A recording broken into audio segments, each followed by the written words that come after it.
Hello po, good morning. Ngayon ay weekend. Ang aga namin, alas 8 pa lang ng umaga. Nag-prepare na kami ng 6:30.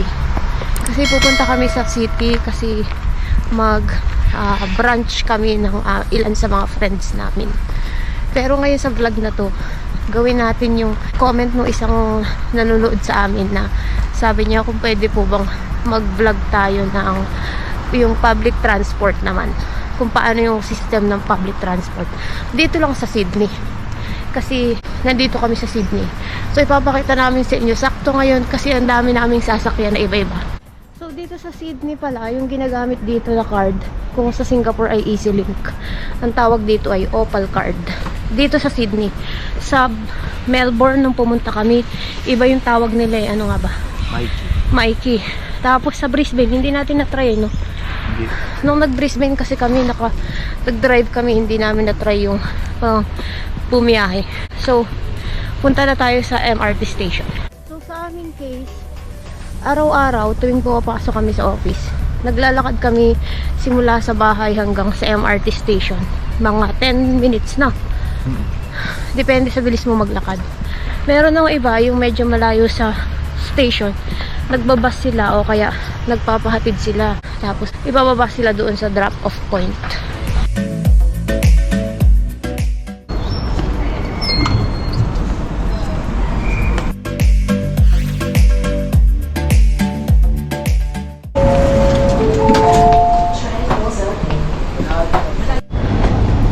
Ayan, ito naman yung Central Station. Ito yung bagong part ng Central Station.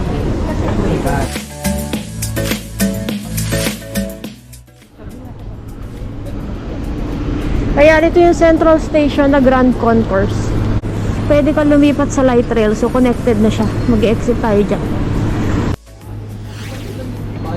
Ang pamasahe 420, pero kasi nagamit na siya ng 1 week. Ha? Talaga ito yung weather the whole day. Oo nga. Ayan, tapos sa bawat mga station, may mga toilet din. Ayan, lipat naman tayo ngayon dito sa light rail. Itong light rail, bago lang to eh. Ayan, so sa light rail, panibagong tap ulit yan.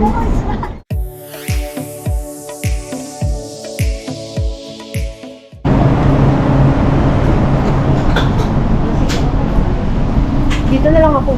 Sakto, 5. O yan, sakto 5. Sakto, 4. Tapos may handicap din. Abay, oo nga. Kaya nandito na tayo sa The Star. Tap ka ulit. Ako din tap. 24 cents na lang yung pamasahe. So, dito kami kakain ng aming brunch. Yan, pasyal ko na lang din kayo dito sa The Star. Pero wala pang tao eh, kasi 9 AM pa lang. Pero brunch nga kasi yung gagawin natin. Oishi. Ayan, walk-in pala dito. So, walk-in lang tayo, hindi kami nag-book. Tingnan natin yung food mamaya.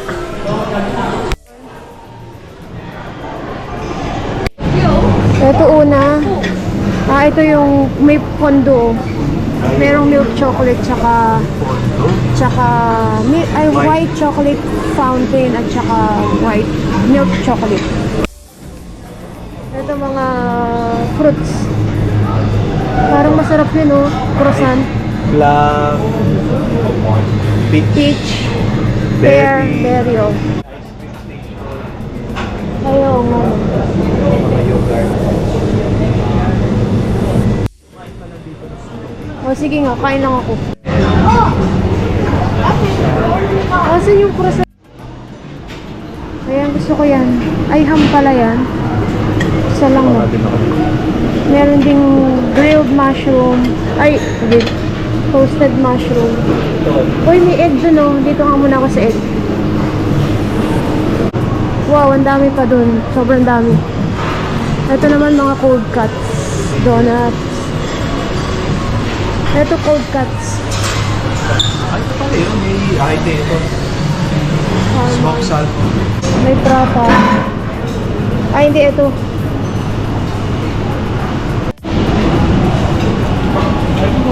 Tingin yung konti.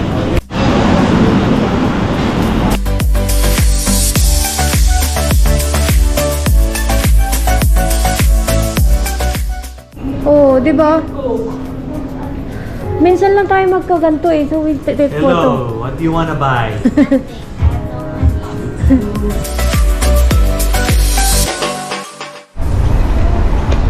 Ayan, so from the star, lakad lang tayo dito. Papunta doon sa, ano nga ba yun? Darling Harbor.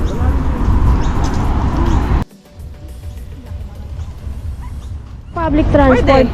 Ayan, meron din pala dito na narerentahan ng mga bike. Pag ganyan na-install mo lang yung app, tapos magagamit mo na siya.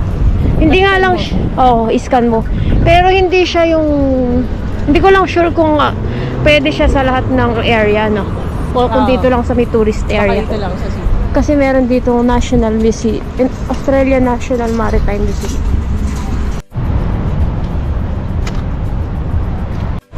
Ayan, since nandito tayo sa Darling Harbor, ayan yung Barangaroo.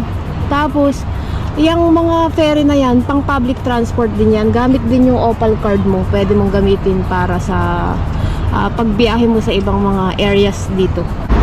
Ayan, yung iba iniiwan lang dito yung Hello Ride, oh. Pero actually meron siyang, may designated parking ba yan o kung saan mo lang pwede nga iwan? Hindi, meron pa rin yan.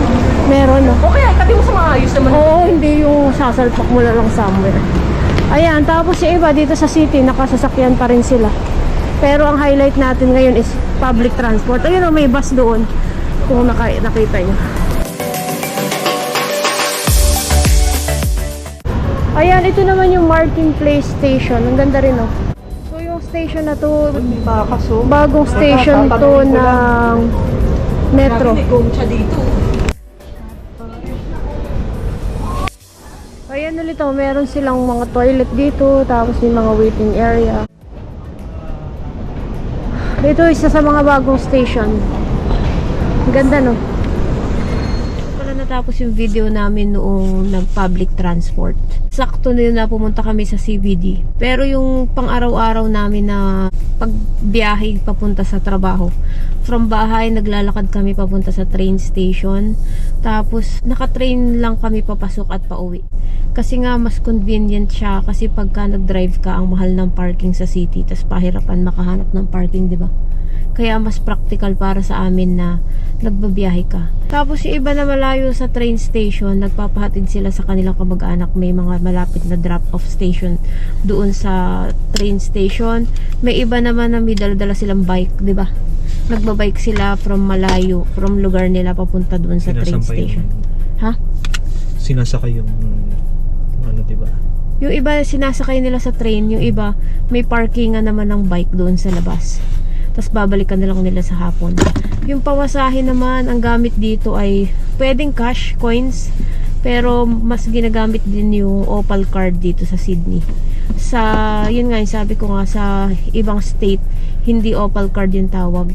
Hindi kami nakapag-bus nung pumunta kami sa CBD, pero meron ding bus. Pwede nyo i-install yung mga app na Trip View Light at saka may mga app na pang bus na para makita nyo yung tamang timing kung anong oras dadating yung bus na sasakyan nyo. Para din siya sa Singapore. Yun nga lang, kumpara sa Singapore, mas convenient talaga yung biyahe sa Singapore kaysa dito, diba? Kasi sobrang lawak nitong Sydney pa lang eh. Talagang mas marami yung lakad papunta sa mga bus stop, sa train station, unlike sa Singapore na paglabas mo ng building nyo, konting lakad, may bus stop na. Diba? Yun yung convenience dun sa Singapore. In terms naman sa presyuhan ng pamasahe, ang mahal ng pamasahe dito. Kasi nga again, siguro sobrang lawak nito, malayo yung mga destination mo. Ang minimum na pamasahe sa isang station pa lang para mga $3 plus. Pero ang programa naman dito, meron silang cap or may maximum kang magagastos mo sa isang week, which is $50, di ba? $50 a week yung iyong gagastusin sa pamasahe. So kung kunwari taga malayo ka, tapos Wednesday pa lang nagastos mo na yung $50. Thursday, Friday, Saturday, Sunday, zero na, hindi ka na kinakaltasan sa pamasahe kasi na-maximize mo na yung $50 a week. Compare ulit sa Singapore na parang ang $50 ay isang buwan na o lagpas isang buwan na, no, na pamasahe. So yun, ganun yung public transport dito. Madali na rin kung sa madali. Hindi naman mahirap na katulad sa Pilipinas na pipila ka sa labas ng estasyon pagka peak hours, di ba? Wala namang mga ganun. O kaya yung Antay ka lang dito. mahirap sa terminal ng bus. Wala namang mga ganong eksena. Yun nga lang, malayo yung biyahe, tsaka mas maraming lakad kumpara naman sa Singapore. So, sana ay nagka-idea kayo kung ano yung public transport dito. Salamat ulit sa pag-comment para magka-idea kami ng topic na ito. Sana nakatulong ang video na ito at mag-comment pa kayo kung ano yung mga topic na gusto nyong i-discuss namin. So, maraming salamat sa inyong panonood. Mag-ingat kayo palagi. Stay safe and God bless you. Maraming salamat po. Hanggang sa muli. Bye-bye! Bye-bye!